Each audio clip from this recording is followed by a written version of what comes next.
Hello and welcome back to the channel for yet another sandbox build. So this time I'm building Biosyn Valley from the new Jurassic World Dominion film. I have seen the film, but if you have, refrain from spoiling it in the comments. I will talk about it, but only things that have been seen in trailers and nothing too spoilery. But my opinion of the film, I thought it was really enjoyable. I think it's probably maybe my second favourite out of the Jurassic World trilogy. Trumped just by Jurassic World, because I really did like the original Jurassic World film. There were some high points, low points, things I liked and things I didn't like. But coming out of the cinema, I thoroughly enjoyed myself. It was a good film, some really cool moments, really cool dinosaurs, which we now get to see in this update that, DLC that Frontier have brought out. And believe me, this is probably one of the best DLCs / update that they've released yet. There's so many new features and so many things that they've added. It just really polishes up the experience of the game with just quality of life changes and stuff. Right, so enough waffling about that. As you can see, I've built this massive river running through the valley. Because it is a valley, there would be rivers running through, and it's not really a thing I do in my parks. I normally just have watering holes here and there, and it just looks a bit like puddles sometimes. It just looks a bit random, so I wanted it to look a bit more natural. And as the park progresses, you'll see how that goes. But as you can see here, I'm getting started on the Backstage area. Just adding the control centre, and I can't remember what that one is there. But they don't really operate or anything, they're just there to look good. Also, a thing they added, the Hyperloop, that's quite handy for getting guests to different areas of the park. I did test it out a bit, as you'll see later on, but none of the people were walking around the area where the Hyperloop station was. But eventually you'll see as it goes along. So here I put in a couple of the staff centres, a very unique looking staff centre in the Biosyn building pack. Yeah, I quite like it. Yeah, I tried to get these paths looking neat, but they kept warping as I did new buildings and stuff. So yeah, just get into placing some of these trees to make it look a bit more foresty, because this is in the middle of a forest, swampy area. And I started on this walkway, placing all of the new Biosyn decorations, which are quite cool. And you can see them in the film as well, which I thought was really cool that Frontier added these, because they're just in the background, but yeah, we actually get them as placeable items. I wanted to place that right in the middle. Oh, I was going to place it there, but I think I forgot to do that. I might have to change that down the line. But yeah, just placing all of these along. And it took quite a while actually, making sure everything was neat and straight. Although it was a bit wonky, but you can never get everything perfect. So while I'm placing these videos, I'd just like to ask if you could maybe like this video and subscribe. I know it's a bit forced, but it does help the channel out, and I really do appreciate it. But of course, if you don't want to, then don't. I would also really appreciate some of your suggestions. So if you have any ideas for enclosures, what dinosaurs I should use. I mean, obviously I'm going to use all of the Biosyn dinosaurs. But any other dinosaurs that you like, or ideas of different areas of the park, feel free to let me know, because I'll get to them and I'll choose my favourite one. But there we go, that's that main walkway sorted. And I added some decorations to the staff centre by adding upgrades. I placed some rocks and foliage and stuff around, just to make the area a bit more lively. I'm going to try and go to town with decorating on this park, which is something I didn't really do in my last one. I thought my last park felt a bit rushed, but I'm going to take my sweet time with this one. So yeah, I placed the guest shelter at the end there, just to round that off. Then of course I got to work on building this hatchery. So as I said earlier, I'd like this park to look really natural, so I plant loads of trees and foliage and stuff around here, and make it look like it's buried deep in the forest. So yeah, getting the most out of all these different spruce trees. What are they? Spruce? Pine trees? I think pine trees is a better term. But yeah, it's just decided on what fence to use, and in the end decided on the thick concrete fences, because it looks a bit more facility-like. So there we go, just placing that viewing gallery there, so then people can look into this enclosure that is used to house the dinosaurs before they're moved into their real enclosure. I like to do this in my videos. If you're a fan of my videos, then you've probably seen me do that in several of my parks. But yeah, just placing a lake there, lowering this bit a bit, just to make things look nice and natural. Also adding some foliage here, just to give a bit of texture to the floor. And then adding some rocks around the gallery and hatchery. Yeah, adding the dirt texture and a bit of sand there. Then I got to work on connecting everything up with paths. I normally use straight lines for everything, so I thought I'd try and curve it round this time, and yeah, it looks quite nice. I then got to work on adding more trees just to get rid of these horrible blank spaces.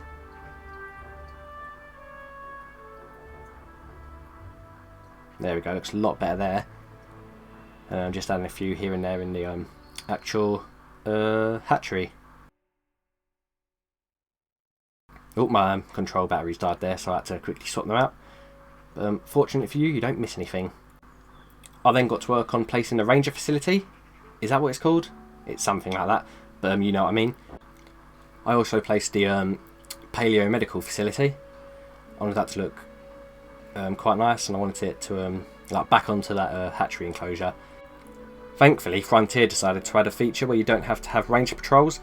So now none of the dinosaurs are going to have those icons above their heads, and I'm so happy you can just look at the dinosaur and then check its health like in the original game, which is a really, really neat touch. I'm not sure about feeders though. I don't know if they get supplied like on their own automatically, because if they don't, that's going to be a bit of an issue, but they'll probably patch that at a later time. But I mean, I'm keeping my fingers crossed at the moment, because like, I've only just started this park, so I don't know if the feeders are going to run out, but yeah, hopefully they don't. But yeah, I just hid all of these buildings in the trees here, then I started placing some more. I really do like these individual trees. I'm so happy they brought them back. I'm also really happy about the new move-in transport options for the dinosaurs. You can actually move them like as a group and stuff now. You'll see later on. But yeah, I was just placing those amber planters there. As we know, there's a big amber mine below Biosyn Valley. You know that if you've got the update. But it's been advertised enough. Then I placed the invisible fence around the facility. I'm not going to go too hard on the invisible fences. Personally, I'm not much of a fan. I prefer the dinosaurs to look properly enclosed. But in theory, it still like acts as like a boundary for the dinosaurs and stuff. And I thought it was quite a cool idea to keep them away from all the works and stuff. But as you can see, I'm getting to work on my first enclosure, which is an enclosure for probably my favourite of the new dinosaurs. Although I'll probably say that about all of them. The Pyroraptor. I really do like the Pyroraptor. One of my favourite designs of any dinosaur in the Jurassic franchise. It just looks so aggressive, and like the feathers and stuff, like the texture of the skin and stuff that Frontier have done, it's amazing. It looks so good in this game. Although it's not in the film that much, which is a bit of a bummer, because it's the dinosaurs probably most looking forward to see. Also, they didn't add a Trociraptor, which was a bigger bit of the film. And I was quite surprised when well, I didn't add that. They might add it in a future update or something, but yeah, it's a bit of a weird one, because it's a lot more of a prominent role than quite a few of the dinosaurs in this DLC. But yeah, hopefully Frontier get to that. But as you can see, I just finished off this enclosure here, adding the new ranger post. What is it? I don't even know what it's called. Viewing post thing. It's in the film. And then I got to work on adding that control centre there. This is where I wanted to test if the paths would work properly. And I'd want to see if guests walked up and down it, because I don't know if it's that control centre's functional or anything. But yeah, hopefully guests can walk up and down, because I can add viewing galleries to different like enclosures and stuff. Just to give it more of like a facility look, rather than just like a complete natural reserve, because as we know, Biosyn probably monitor the dinosaurs and stuff. There we go, just getting our Pyroraptors done, and here they come. Oh, it's so exciting. Such a cool new dinosaur.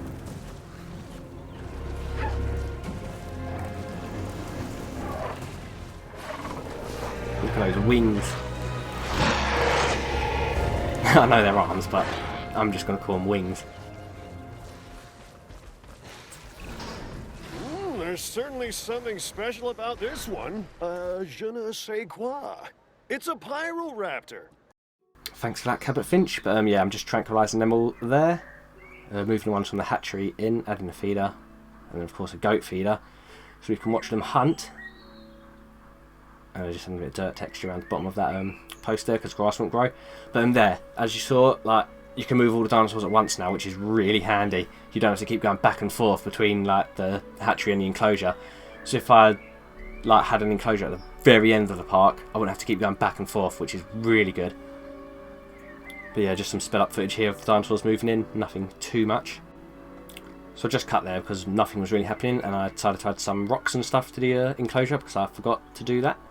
and of course had some different bits of foliage and trees and stuff. But yeah, here we have the live footage of our brand new Pyroraptor. Pyroraptors, should I say. Here we go, a little social animation. Just flapping at each other. They weren't as aggressive as I was expecting in their social animation, but as you can see, there's some aggressive behaviour later on. Also, be sure to stick around for the cinematics. I'm just going to say that now, so you don't click off the video and miss them, because I think they look quite cool, in my opinion, and I'm saying that myself, but yeah, I like the cinematic shots that I do. It's probably my favourite bit of making these videos, actually. Just seeing all your dinosaurs walking around like you created. Yeah, those all moved in now. I was just trying to find one.